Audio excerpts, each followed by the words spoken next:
1% better in one thing isn't a big deal, but 1% better in 100 things is 100% better.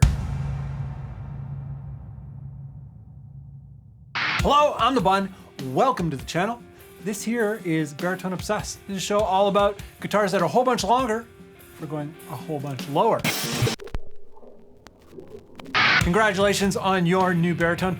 Super stoked that you're gonna be able to tune down a lot lower and, you know, the results are gonna be a lot better for you. There's just one issue. What are you gonna do about the bass? It's alarming how awful a 34-inch or 35-inch scale bass is for low G0 or low F0. It's terrible.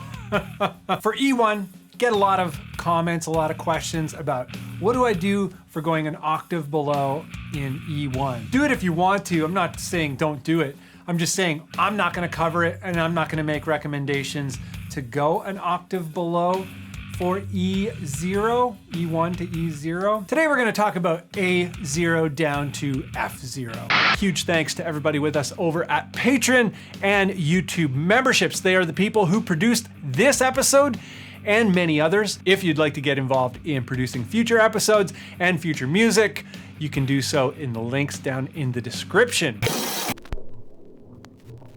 For myself, in my own experiences, I find that bass guitar, the tone and the tuning and the playability of the instrument really degrades fast, like a lot faster than when you tune down a guitar. A guitar you can tune down a few steps and it's still like kind of okay, like it works. The videos that I make, they're usually for the more discerning crowd. I realize it's a very small audience.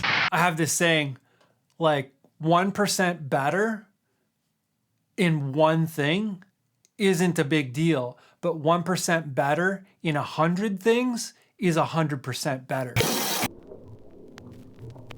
Over the years, I've done a few videos about bass for super low tuning. You can find those in the description down below or in the card above. So people start looking at options and we start looking at things like tuning up and playing in unison.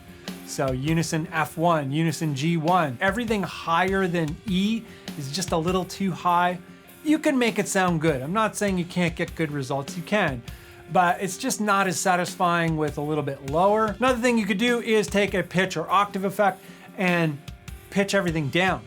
So take a guitar, the same guitar, and pitch it down an octave from G1 or F1. And the last hack fix might be VST virtual basses. It's a challenge to get the feel. Like if you have a lot of slides and a lot of bends, which I usually do in most of my music, I've tried the VST basses and it's just like a pain to get the feel right and not an option in the live side of things. Just a quick second for today's sponsor, which is the Bun Sonics Bass Collection, a collection of all of Bun's bass tones in one delicious little pack.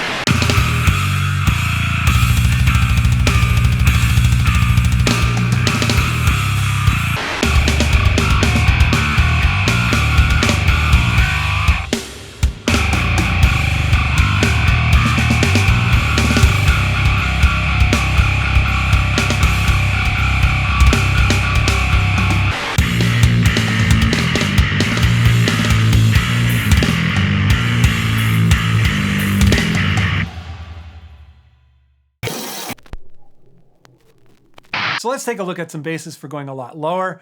We're gonna take a look at production basses, semi-custom basses, and pre-order basses. They're all extended scale bass guitars from 36.25 inches in scale to 39.55 inches in scale. A little disclaimer before we really get into it, the lowest recommended tuning refers to the lowest tunings in which the instrument still works okay. If you're discerning, this sort of recommended range is where you're gonna get better results.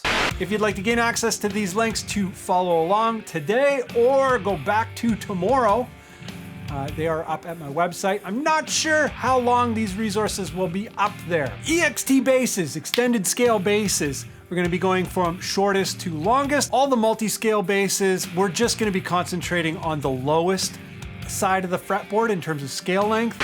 To kick things off, we've got the Dingwall D-Rock Standard. It is 36.25 inches in scale. It is a multi-scale and the lowest recommended tuning is A0 to A flat 0.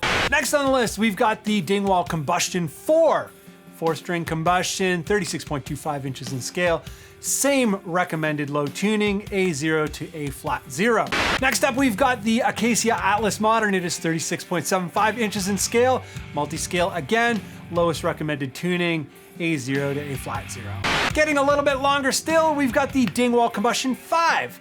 It is 37 inches in scale, multi-scale of course, and the lowest recommended tuning is G0 to F sharp 0. Next up, a little bit different, but very much the same, the Dingwall NG5 signature model. It is 37 inches in scale as well, multi-scale, and lowest recommended tuning is G0 to F sharp 0. Moving along, we've got the ESP LTD B1005, 37 inches in scale, multi-scale again, lowest recommended tuning G0 to F sharp 0. And very similar again, the Payson Supercharger, 37 inches in scale, multi-scale, lowest recommended tuning G0 to F sharp 0.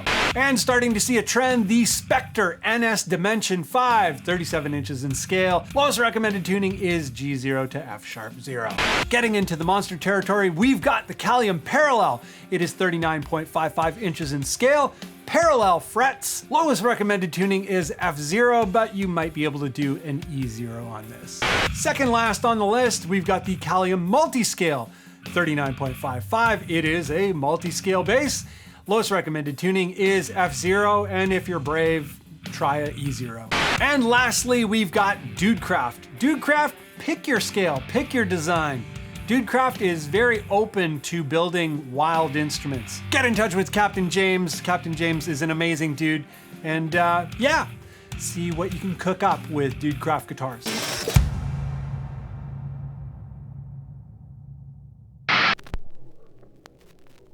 Thanks again to everybody with me over at Patreon and YouTube memberships. They are the people who produced this episode and many others. Huge thanks to them. If you'd like to get involved in other ways, you can do it through music, merch, and creative assets. Would love to know what you've been doing for going an octave down, specifically for live. That's where I'm the most interested. What are you doing? How awful is it? How amazing is it? That's it for this one. I hope you enjoyed it, and I hope to see you in the next one.